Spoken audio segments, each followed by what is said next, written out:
Esta es la Ciudad de México en 1586, cuando el Imperio Español estaba en su apogeo. Es un pueblo en las tierras montañosas de América Central que crece rápidamente. Hay una nueva edificación en casi todas las calles. La mayoría de las personas en las calles no nacieron aquí. Hablan español, una lengua europea. Gastan dinero europeo. Rezan en santuarios manejados por la Iglesia Católica Romana de Europa, donde algunos de los sacerdotes son nativos americanos. Aunque los indios locales se visten más pobremente que los europeos, lucen muy similares en otros aspectos. Ahora miren el mismo lugar 100 años antes, en 1486. La Ciudad de México no existe aún. Aquí está Tenochtitlan, capital de la nación azteca. Es una ciudad de canales y caminos de agua, construida en islas en el centro del lago. No hay hombres barbados con caras europeas en ninguna parte. El español nunca ha sido hablado aquí. Nadie ha visto una iglesia europea. Desde 1486 hasta 1586, ¿qué causó tan tremendos cambios en las Américas?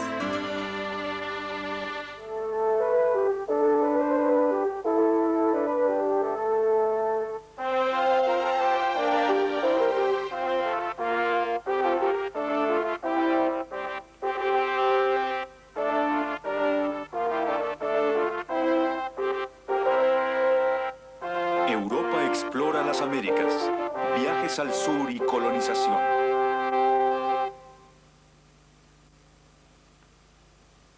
En 1486, antes del gran descubrimiento de Colón, dos civilizaciones florecieron en Centro y Sudamérica. Los aztecas acababan de conquistar las zonas montañosas de México.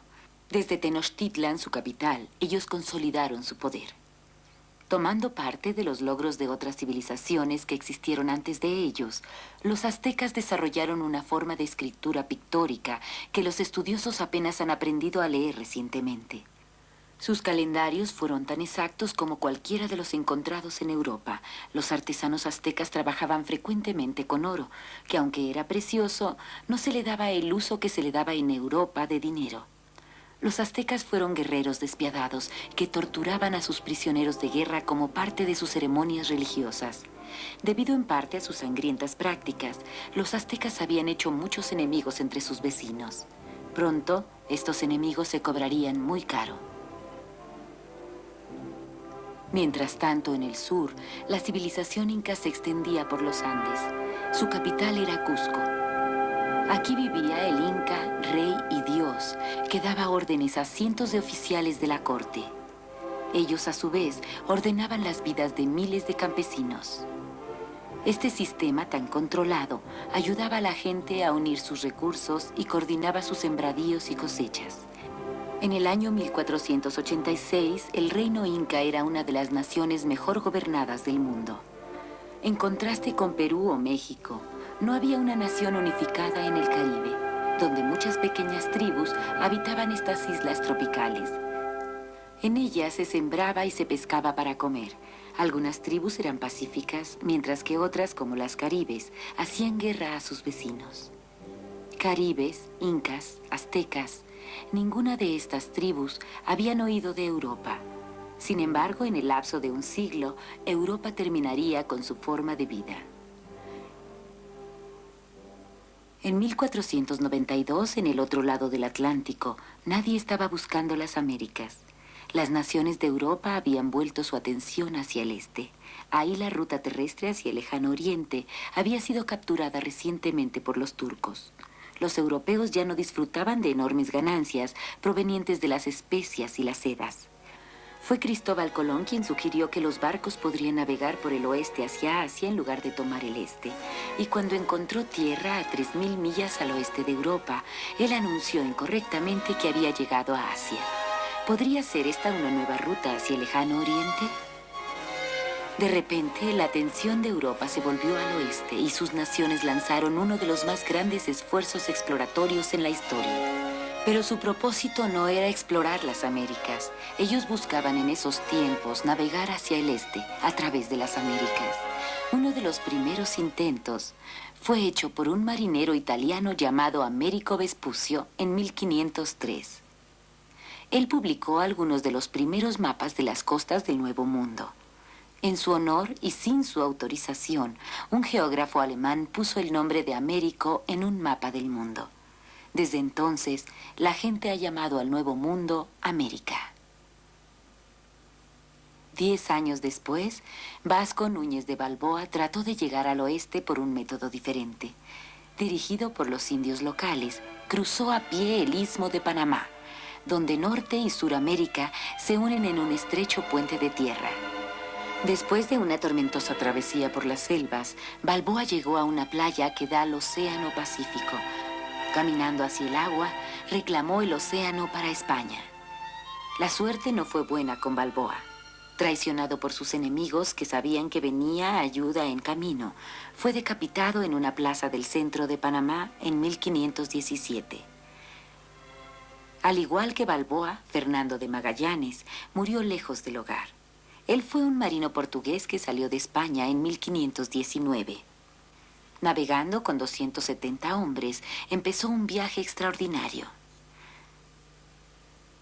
Su plan era navegar más al sur que Colón, poder llegar al sur de las Américas y continuar hacia el oeste, a través del Pacífico. Pero Magallanes enfrentó grandes dificultades. En la punta sur de Suramérica, Magallanes navegó el estrecho que ahora lleva su nombre. Esta región, rocosa y llena de hielos, es uno de los lugares más peligrosos del globo. Cientos de islas impiden el paso. Muchos pasajes son caminos sin salida. El estrecho continúa por 250 millas. Los barcos de Magallanes fueron separados. Sus marinos se amotinaban continuamente. Con solo una parte de su tripulación completa, Magallanes finalmente escapó del estrecho y navegó al oeste, hacia una interminable extensión de agua. Contento de haber escapado este estrecho de vientos, Magallanes llamó a esta región el Pacífico, u Océano Pacífico. Para entonces, Magallanes había navegado más millas en un solo viaje que ningún otro marinero en la historia. En 1521, Magallanes llegó a las Filipinas. Aquí, Magallanes se dejó llevar por una disputa local y fue asesinado en frente de sus propios hombres. Los hombres de Magallanes continuaron la travesía. Llegaron a las Indias, los primeros hombres en la historia en lograr el sueño de Cristóbal Colón. De ahí, ellos se llevaron un cargamento de clavo a bordo del barco, el Victoria. Después, los hombres de Magallanes viajaron al suroeste, por debajo de África, donde encontraron aguas conocidas. En 1522, el Victoria llegó a puerto en España. Fue el único barco en completar el viaje. A bordo había 17 europeos, algunos casi muertos, los únicos sobrevivientes de los 270 que lo iniciaron. En las bodegas del barco había suficientes clavos para pagar por todas las pérdidas de esta terrible travesía, y aún quedaron ganancias. Estos marinos fueron los primeros seres humanos en circunnavegar el planeta. Su logro asombró al mundo. En ese momento, todas las partes del globo fueron conectadas entre sí: Asia, Europa, África y las Américas. Poco a poco se hizo patente que no había una ruta fácil a través de las Américas, y los europeos empezaron a juzgar estas tierras por sus propios méritos. Ellas tenían increíbles recursos naturales, tenían oro y plata. Tenían grandes territorios de suelo fértil que podría ser sembrado en grandes plantaciones, y tenían una vasta población de nativos que podían pagar impuestos a las naciones europeas. Por lo tanto, los gobiernos españoles y portugueses empezaron a invertir en este nuevo tipo de exploración.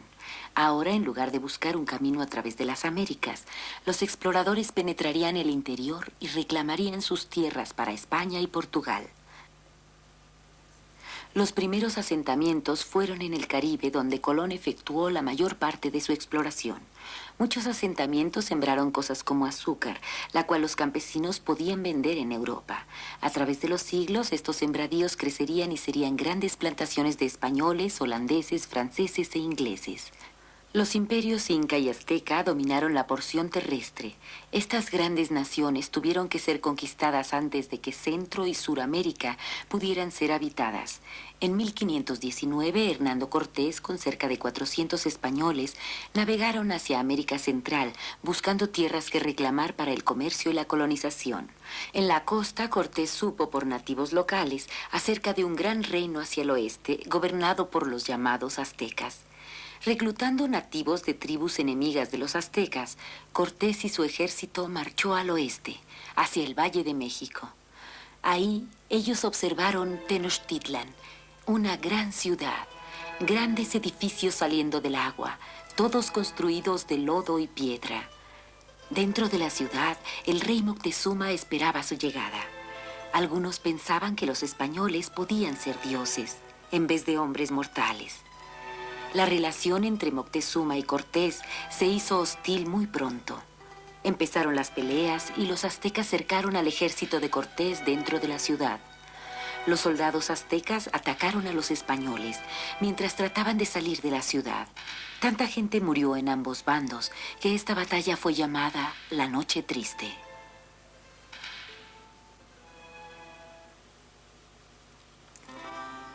A pesar de este desastre, Cortés no desistió. Por meses se reunió con los enemigos de los aztecas, reclutando un ejército mayor que el anterior. También tuvo un aliado accidental, la viruela, la cual fue traída por las tropas desde Cuba en su segunda visita. La enfermedad mató a los líderes de los aztecas y a miles de sus gentes. Los españoles destruyeron la ciudad de Tenochtitlan en un sitio que duró 90 días. Ellos destruyeron los edificios y usaron el cascajo para llenar los canales. Llamaron entonces al lugar Ciudad de México. La ciudad de los canales ya no existía. Cortés mandó el tesoro de Moctezuma hacia España, pero fue robado por piratas franceses cerca del final de la travesía. Después de tanta muerte y destrucción, nada del tesoro llegó nunca a España. Ahora el paso de la exploración y asentamiento se aceleró. En 1530, Francisco Pizarro salió de España hacia Panamá para encabezar una expedición al interior de Suramérica. Donde Cortés había sido delicado e inteligente, Pizarro fue rudo y sangriento. Para cuando hubo terminado, él había conquistado un imperio más grande que el de los aztecas, con solo la mitad de hombres. Usando información aprendida de viajes anteriores, Pizarro llevó a sus fuerzas hacia las montañas de los Andes, hacia el imperio inca. Pizarro secuestró al rey inca y prometió dejarlo libre si los incas le daban a los españoles un cuarto lleno de oro. Ellos aceptaron y reunieron el tesoro más grande de la historia. Los españoles tomaron el tesoro, pero en lugar de liberar al rey inca, Pizarro lo mandó matar. Después de esto, hubo muy poca sangre. El gobierno inca estaba tan centralizado que cuando Pizarro mató a su líder, el imperio inca en su totalidad fue sometido. Después de Cortés y Pizarro, España colonizó la mayoría de Centro y Suramérica. Portugal estableció pequeñas avanzadas en Brasil, mientras que varias naciones compitieron por el comercio con el Caribe. Dentro de los siguientes 100 años, los españoles fundaron cerca de 100 pueblos españoles en México y Norteamérica. Estos coexistieron a veces pacíficamente con sus pueblos indios vecinos. Durante este periodo, mucha de la población aprendió el idioma español y se convirtió al cristianismo. Los inmigrantes españoles se casaron con nativos libremente. En pocas generaciones se hacía difícil distinguir a los españoles de los indios. De acuerdo con la ley española, la población local en los territorios españoles eran ciudadanos de España y no podían ser esclavizados. Como resultado, los terratenientes españoles importaron esclavos de territorios no españoles, como Brasil. La mayoría venían de África, y estos tuvieron una larga e infortunada historia de esclavitud. A pesar de sus ventajas como ciudadanos, los nativos americanos sufrieron horribles pérdidas durante los primeros años de asentamiento español. Los más grandes asesinos fueron las enfermedades tales como viruela, sarampión, influenza y disentería. Se necesitó de 3 generaciones de matrimonios entre la población local y los españoles para cambiar el impacto de las enfermedades europeas. Durante ese tiempo, miles, posiblemente millones de nativos americanos murieron. Los historiadores solían decir que los caballos y las armas superiores fueron las que permitieron a los españoles conquistar a los nativos americanos. Hoy sabemos que fueron las enfermedades junto con las armas las que contribuyeron a la caída de las naciones americanas. Los nativos americanos fueron las más grandes víctimas de la era de exploración. En Centro y Suramérica, los grandes ganadores fueron las personas y el gobierno de España.